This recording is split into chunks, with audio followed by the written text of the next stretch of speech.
So, Kalia was born 10 pounds, 8 ounces. And when she was born, I didn't get to hold her or anything. She was actually rushed to the NICU. Actually didn't get to see my baby for a long time. And when I did, they told me that they tested her and she came back for sickle cell SS disease.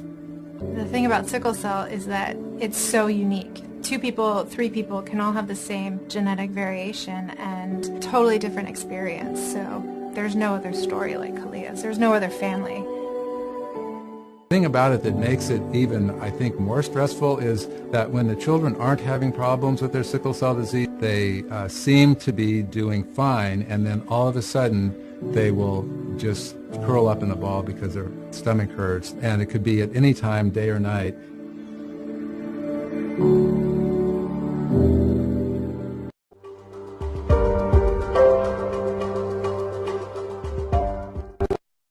Sickle cell disease is an autosomal recessive genetic disease where the beta globin subunit of hemoglobin is misshapen, which causes red blood cells to sickle when deoxygenated.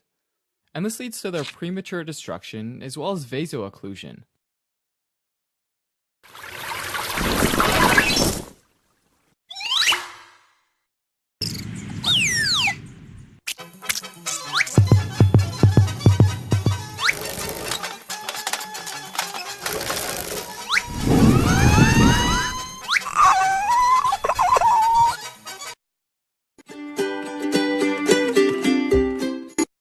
Our bodies are made up of billions of cells.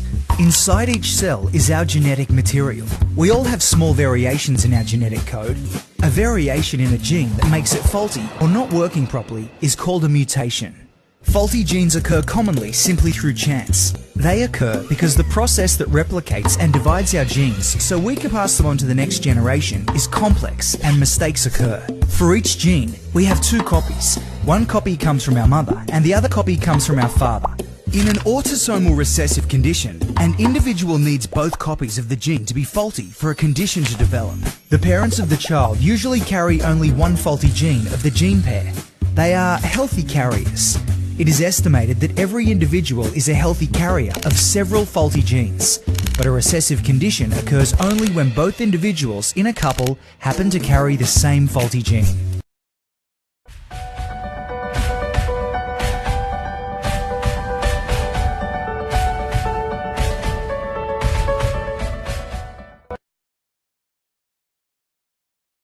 There are many kinds of genetic disorders. Complex gene mutations, yung chromosomal gene disorder, tsaka yung single gene disorder.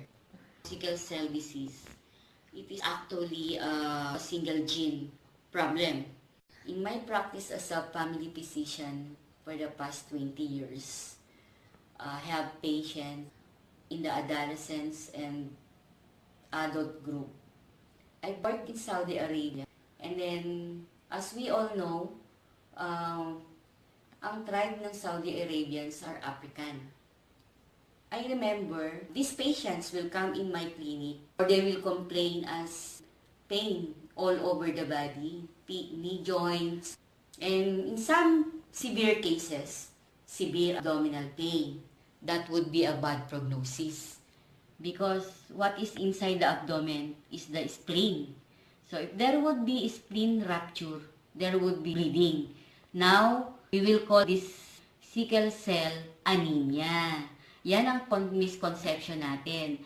Kaya lang natin siya tatawagin sickle cell anemia if there is already episodes of bleeding. That is already an emergency case for them. So we will send the patient to the hospital for immediate treatment, for the blood transfusion, for several laboratories, medications, and then the worst cases is yung sickle cell crisis that would lead to death of the patient.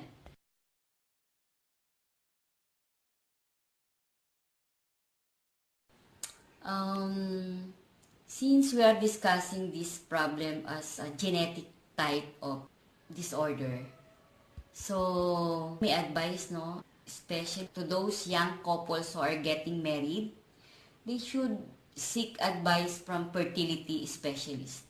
Or kung merong strong family history, they should go to the geneticist to minimize the occurrence of this problem.